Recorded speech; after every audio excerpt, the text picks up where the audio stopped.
Assalamualaikum warahmatullahi wabarakatuh.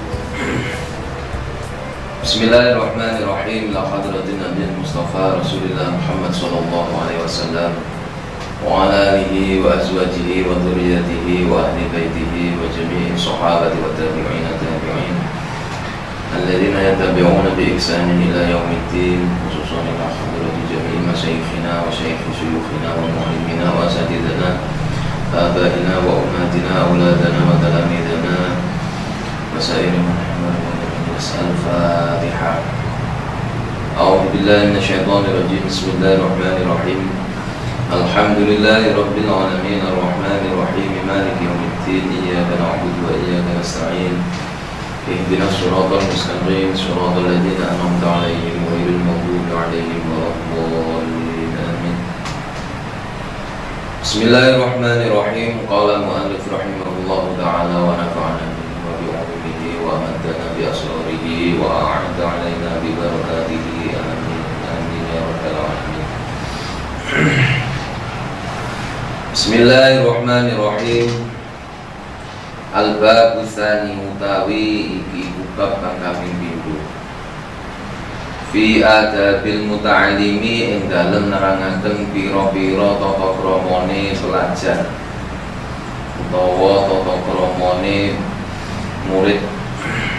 Fi nafsihi ing dalem awak dhewe ne muta'allim, wa fihi lan iku ing dalem bab asyratu anwa'in utawi 10 pira-pira macem minal adabi bayane saking pira-pira tata krama. Al awalu utawi kang kawitan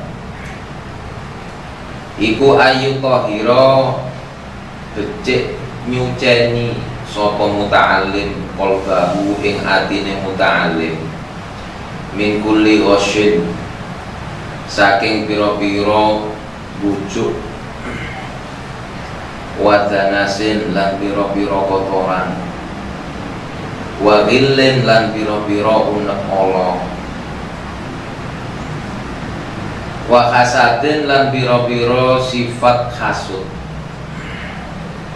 wa su'i aqidatin lan olone akidah utawa keyakinan wa su'i khuluqin lan olone pira-pira akhlak perilaku. Liyasliha supaya dadi patut sapa muta'allim bidzalika kelawan mengkono-mengkono kang wis kasebut. Liqabuli ilmi krana arahe nampa ilmu. Wa hifdhihi lan ngapalno ilmu wal ittila'i lan mutalaah ilmu. Ala dako iki ma'anihi ing atase lembut-lembute pira-pira makna wal fahmi lan kefahaman li ghawamidihi krana samar-samare makna. Bab yang kedua yakni menerangkan tentang tata krama seorang pelajar, hal-hal yang berkaitan dengan adab-adab seorang pelajar terhadap dirinya sendiri, yang mana pada adab-adab ini meliputi 10 macam dari bagian-bagian adab.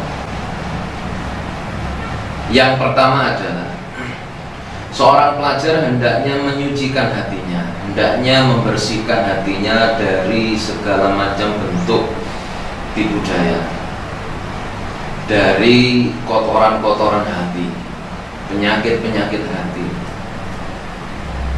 dari bersitan-bersitan yang jelek, dari sifat hasud, dari buruknya keyakinan atau akidah, terlebih lagi buruknya perilaku atau akhlak. Ini yang pertama kali wajib dibersihkan terlebih dahulu oleh seorang pelajar ketika ia hendak akan mempelajari suatu ilmu. Tujuan dari membersihkan akhlak-akhlak tercela, penyakit-penyakit hati atau keyakinan-keyakinan yang buruk. Tiada lain agar ketika dia menerima ilmu, ketika dia menghafal ilmu, mempelajari kembali ilmu, ketika menemukan tentang makna-makna yang menuntut untuk bisa difahami. Karena dengan bersihnya hati ini, maka semua itu akan menjadi mudah bagi seorang pelajar untuk memahami suatu ilmu. Sehingga dengan demikian, maka ilmu itu akan menjadi cahaya yang menerangi kolbunya, akan menjadi nur yang menerangi hatinya. Sehingga dari nur itulah Allah memberikan kefahaman pada pelajar tersebut. Wasani utawi kang kaping pindho iku ayuksina becik bagusi sapa muta'allim, bagusi aniyata ing niat fi thalabil ilmi ing dalem nuru ilmu. Bi ayaksida kelawan yen to nejo sapa muta'allim, nejo wajh Allah ing golek ridane Allah azza wa jalla. Wal amala lan agawe ngamal sapa muta'allim bi kelawan ilmu, wa ihya asyariati lan murid-murid syariat, wa tanwira qalbihi lan madami atine muta'allim, wa tahliyata batinihi lan maes-maesi batine muta'allim, wa taqarruba lan parek minallahi ta'ala saking Allah ta'ala, wala yaqsuda lan ora kena nejo sapa muta'allim bihi kelawan ilmu, nejo al-i'rad ing mengu ad-dunyawiyata kelawan bangsa dunya, min taksilir riyasati bayane saking merkoleh kedudukan utawa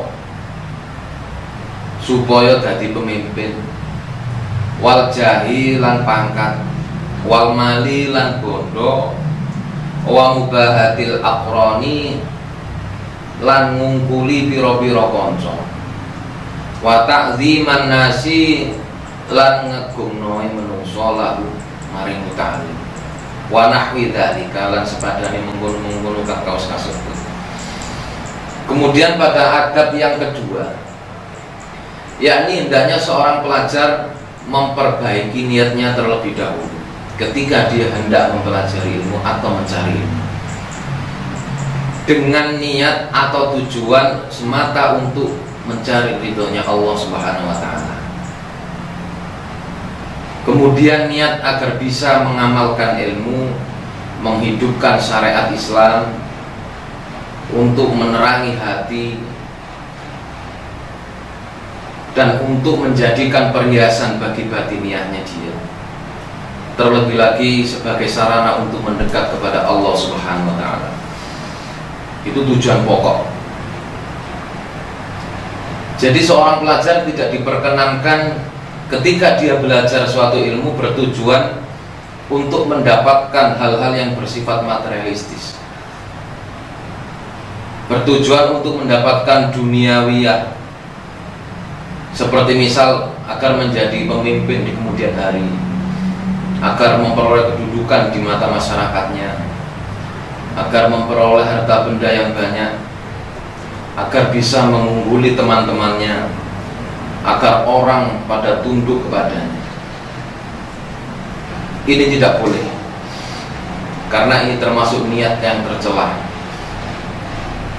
Karena hendaknya bagi seorang pelajar, hendaknya dia ikhlas liwajhillah, semata mencari ridhonya Allah. Kemudian tujuan untuk mengamalkan ilmu.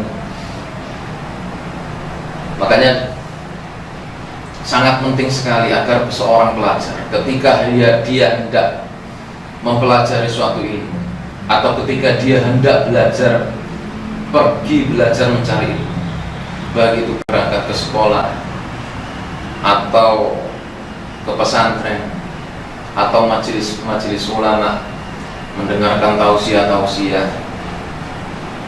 maka pertama kali yang harus diperhatikan oleh seorang pelajar adalah menata niat, memperbaiki niatnya. Sudahkah niatnya untuk belajar itu ikhlas liwajhillah, niat ikhlas untuk semata mencari ridhonya Allah Subhanahu wa taala, dan tidak diperkenankan bagi seorang pelajar belajar ilmu agar di kemudian hari dia menjadi orang yang mempunyai kedudukan, agar dia bisa mendapatkan harta benda yang banyak dari pengikut-pengikutnya, agar dia menjadi lebih unggul dari teman-temannya, atau mengharapkan penghormatan orang kepadanya. Ini adalah niat-niat yang tercela. Maka tidak diperkenankan bagi seorang belajar untuk berniat yang demikian. Asalisu utawi kang kaping 3 iku ayubadira becik age-age sapa muta'allim bitaksilil ilmi kelawan merkoleh ilmu, sababahu ing dalem mangsa enome muta'allim, wa auqata umrihi lan pira-pira waktune umure muta'allim, wala yaghtarra lan ora kena kebujuk sapa muta'allim bi khida'i taswifi kelawan bujuane nunda-nunda merkoleh ilmu, wa ta'mili lan arep-arep. Fa inna kulla sa'atin mongko satemene saben-saben mangsa iku tamuru liwat apa saat min umrihi saking umure muta'allim.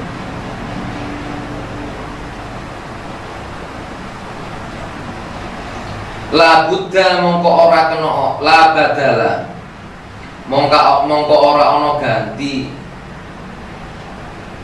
laha keduwe sa'a wala iwadolan ora ana ijolan anda saking sa'a wa ayak to'alan yento megot utawa mutus sapa muta'allim ma ing barang qadara kang kuwasa sapa muta'allim alaihi ing atase ma minal alaiti saking pira-pira urusan asyagilati kang nyibukno, wal awa iki lan pira-pira perkara kang ngalangi, almani ati kang nyegah antama mitolabi saking sampurnane golek, wa badlil ijtihadi lan masrahake jeripayah, wa quwwatil jiddi lan kuwatin nemen-nemeni fit taksili ing dalem golek. Fa inna mongko sak temene ala iki sahilati wal awa ikil mani'ah iku kawati utori ditanduni piro-piro perkara kang medhot dalane golek. Kemudian pada bab ketiga, kemudian pada adab yang nomor 3, maka hendaknya bagi seorang pelajar untuk bersegera mendapatkan ilmu di masa mudanya, memanfaatkan waktu-waktunya, memanfaatkan usianya untuk kerja keras mencari ilmu. Dan ia tidak diperkenankan tertipu dengan rayuan-rayuan untuk menunda-nunda waktu untuk segera belajar, karena itu bagian dari bisikan nafsu, bisikan syahwat-syahwat syaitaniyah, menunda-nunda untuk segera mendapatkan ilmu, menunda-nunda untuk segera belajar. Itu termasuk godaan-godaan syahwat. Karena segala sesuatu itu tidak akan dapat diperoleh dengan maksimal, tidak akan dapat diperoleh dengan baik, tidak akan dapat diperoleh dengan sempurna, kecuali memanfaatkan masa mudanya untuk memperbanyak belajar, untuk memperbanyak menghafal, untuk memperbanyak memutolaah ulang pelajaran-pelajaran yang diterima. Karena ini adalah masa keemasan. Karena apabila dia menunda-nunda untuk segera mendapatkan ilmu, menunda-nunda untuk segera belajar, maka tanpa ia sadari umurnya akan berlalu begitu saja, waktunya akan berlalu begitu saja. Sehingga inilah yang akan menjadi suatu hal yang sangat sia-sia dalam hidupnya. Karena sesuatu yang paling beratnya nanti di hari kiamat, ketika hisab, adalah Allah menanyakan tentang umur, bagaimanakah digunakan. Allah menanyakan tentang waktu, bagaimanakah dimanfaatkan. Jika dalam umur dan waktu itu banyak hal-hal yang mubadzir, maka sudah pasti balasan yang setimpal akan dapat dia peroleh dari Allah. Karena segala sesuatu itu akan tergantung pada niatnya. Setiap waktu itu telah berjalan melalui umur-umurnya, dan sesuatu yang telah terlewat tidak akan dapat tergantikan. Tidak ada hal yang dapat menggantikan kembali. Karena pentingnya umur, karena pentingnya waktu, itulah harta yang paling berharga yang dapat kita miliki.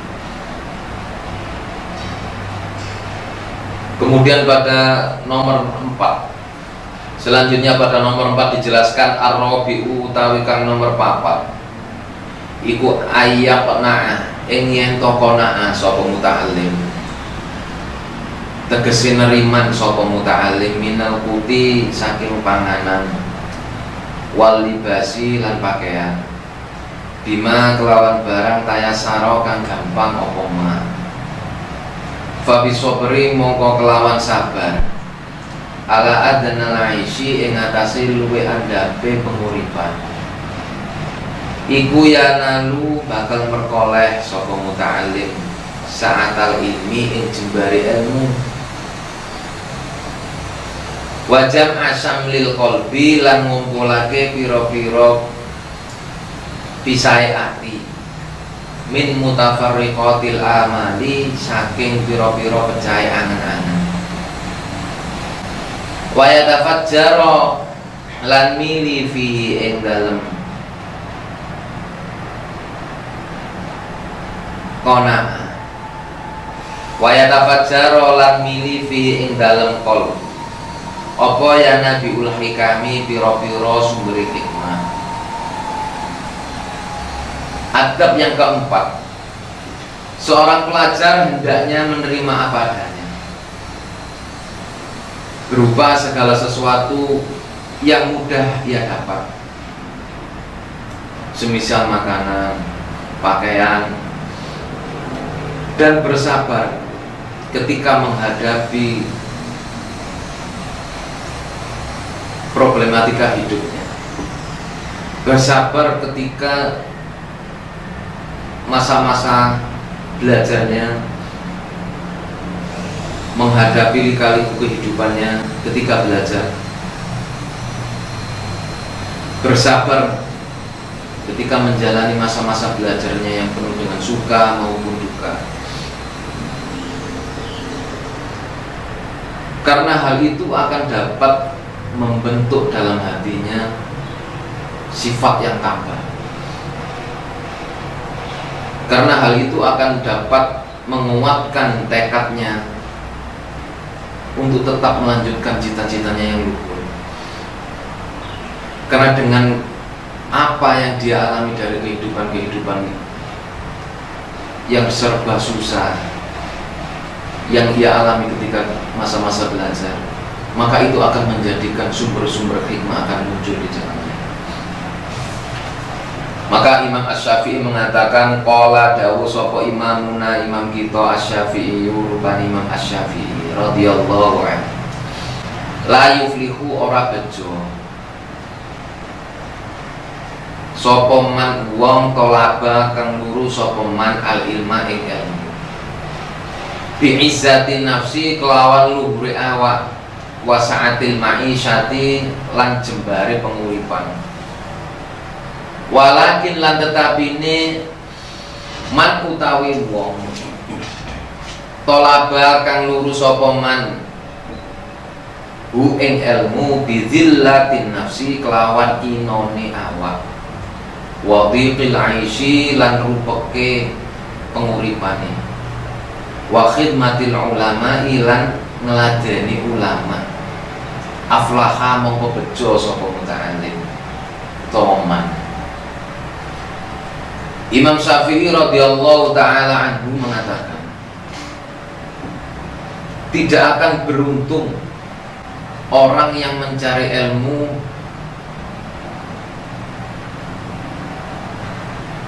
dengan menyandarkan diri pada hal-hal yang menyenangkan.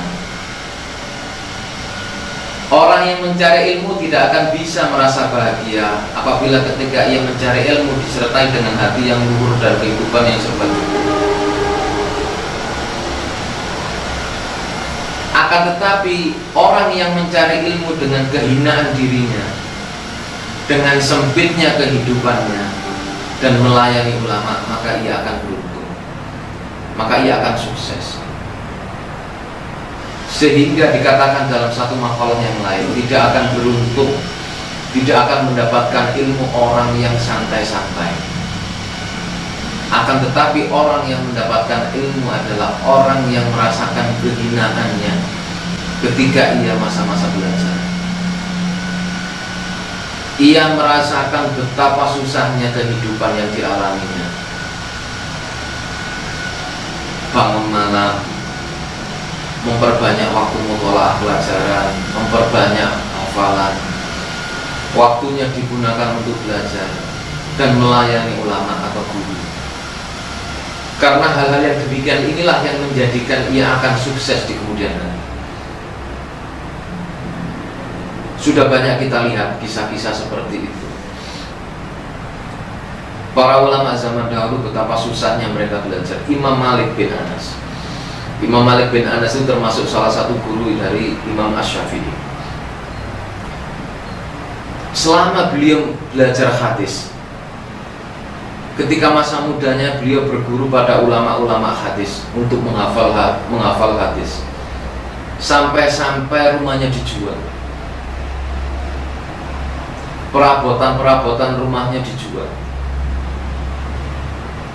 Bahkan Imam Ahmad bin Hanbal, termasuk salah satu murid Imam Asy-Syafi'i, sampai pernah mengalami kelaparan selama 3 hari ketika menghafal hadis di hadapan gurunya, karena ia tidak menjumpai satupun makanan yang bisa dia makan. Beberapa ulama banyak yang sampai pingsan. Masa-masa penderitaan yang mereka alami ini tiada lain agar mereka terhindar dari sifat santai-santai, terhindar dari rasa nyaman ketika belajar. Karena sesuatu yang diperoleh dengan jerih payah, sesuatu yang diperoleh dengan tenaga yang ekstra, kerja keras yang tidak mengenal waktu, maka akan menghasilkan sesuatu yang luar biasa. Apabila kita belajar dengan santai-santai, kita belajar dengan segala fasilitas yang enak-enak, yang nyaman-nyaman, akan lebih membuat kita lalai. Sehingga kemudian yang terjadi adalah kita malas. Kita bermalas-malasan untuk belajar. Salah satu di antara adalah tempat yang nyaman, fasilitas-fasilitas yang nyaman. Apakah boleh kita memanfaatkan fasilitas-fasilitas demikian?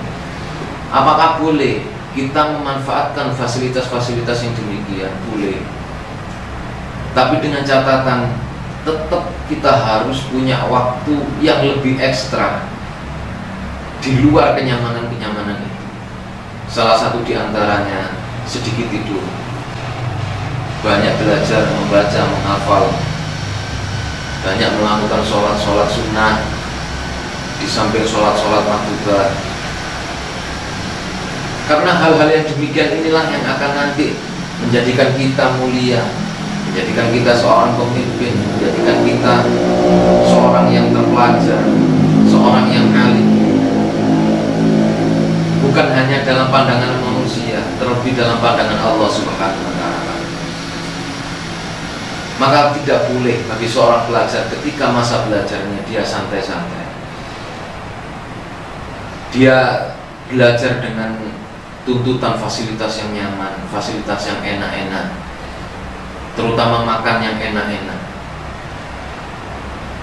Bahkan dalam satu riwayat diceritakan Syekh Abdul Qadir Al-Jailani, salah seorang wali kutub, rajanya para aulia, ketika masa-masa belajarnya, beliau seringkali ketika waktunya makan, beliau keluar ke sungai Nil mencari sisa-sisa sayuran yang dibuang oleh penduduk setempat. Kemudian beliau cuci, beliau makan. Maka bisa kita lihat nama besarnya sampai sekarang menggema di dunia Islam, sosok Syekh Abdul Qadir Al-Jailani, seorang yang dipenuhi dengan keramat-keramat, anugerah ketuhanan yang luar biasa. Karena di masa hidupnya, ketika masa-masa belajarnya, beliau sangat betah memilih jalan untuk riyadhah, memilih jalan untuk tirakat, sehingga di kemudian hari apa yang beliau peroleh adalah buah dari jerih payah ketika di masa mudanya. Maka selanjutnya wal khamisu tawi bab kang kaping 5 iku ayu qasima becik bagi sapa muta'alim auqata lailihi ing pira-pira wektu bengine muta'alim wa naharihi lan rinone muta'alim wa yaqtanima lan ngalap kesempatan sapa muta'alim ma ing barang bahagia kang tetep apa ma min umrihi saking umure muta'alim. Fa inna baqiyatal umri mongko sak temene sisae umur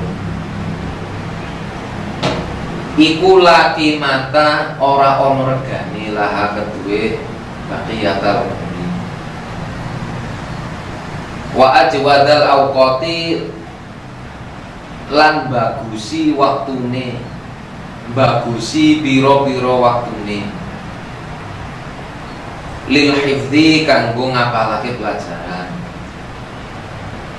Wajwadul awqati utawi luwih baguse wektu lil hifdzi kanggo ngapalaken iku al asharu wektu sahur. Walil baksi utawi wektu kang bagus kanggo bahas pelajaran iku al abkaru, iku al ibkaru. Walil baksi utawi wektu kang bagus nggo bahas pelajaran iku al ibkar, wektu isuk. Walil kitabati utawi wektu kang bagus kanggo nulis iku wasatun nahari tengahe rino. Walil mutolaati lan wektu kang bagus kanggo mutolaah wal mudzakarati lan kanggo ngiling-ngiling pelajaran iku al-lailu wektu bengi. Wa ajwadu amakinil hifdzi, wa ajwadu amakinil hifdzi utawi luwe baguse pira-pira panggonan nggo ngapalno iku al-ghurafu pira-pira kamar.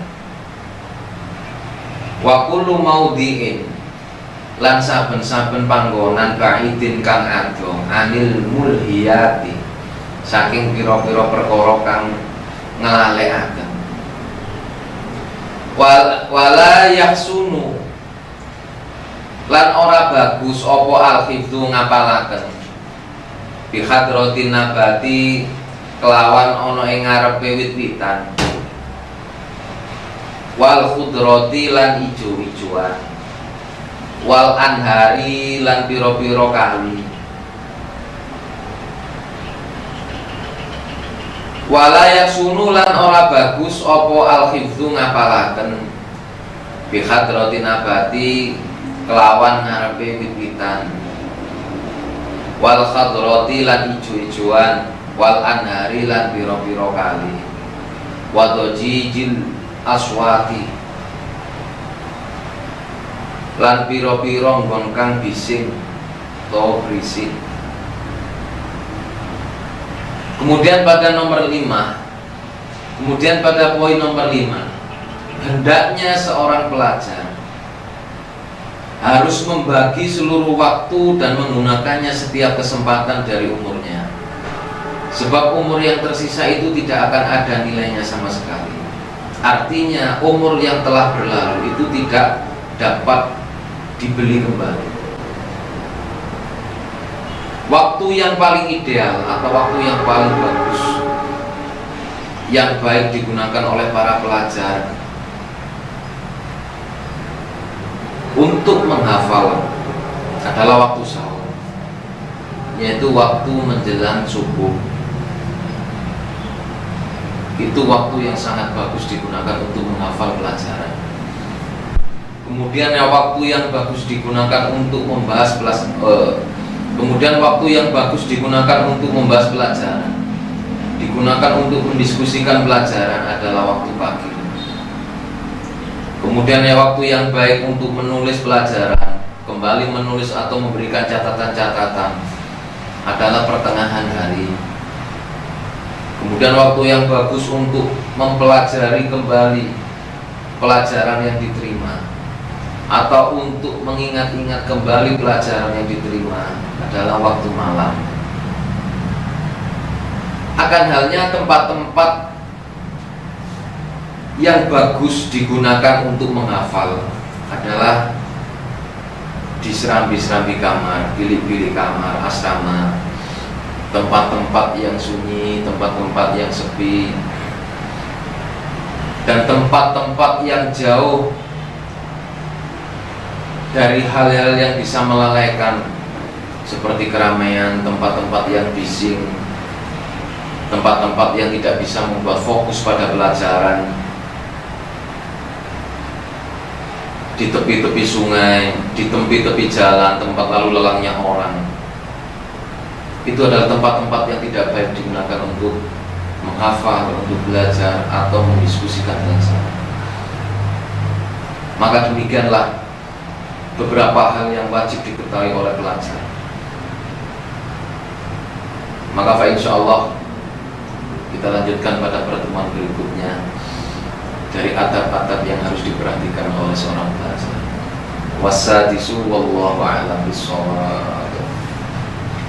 Rabbi falfa'na bibarakatihim wahdinal husna bihurmatihim wa amitna fi tariqatihim wa mu'afatihim minal fitan. Rabbi falfa'na bibarakatihim wahdinal husna bihurmatihim wa amitna fi tariqatihim wa muwafatihim minal fitani. Rabbi fanfa'na bibarakatihim wahdinal husna bihurmatihim wa amitna fi tariqatihim wa muwafatihim minal fitani. Bismillahirrahmanirrahim. Allahumma inni astaudi'uka ma 'allamtanihi fardudhu ilayya 'inda hajati ilayhi wa la tansanihi. Allahumma inni astaudi'uka ma 'allamtanihi fardudhu ilayya 'inda hajati ilayhi wa la tansanihi. Allahumma inni astaudi'uka ma 'allamtanihi fardudhu ilayya 'inda hajati ilayhi wa la tansani ya rabbal alamin. دعواهم فيها سبحانك اللهم ونحيتهم فيها سلام وآخر دعواهم الحمد لله رب العالمين ثم السلام عليكم ورحمة الله وبركاته.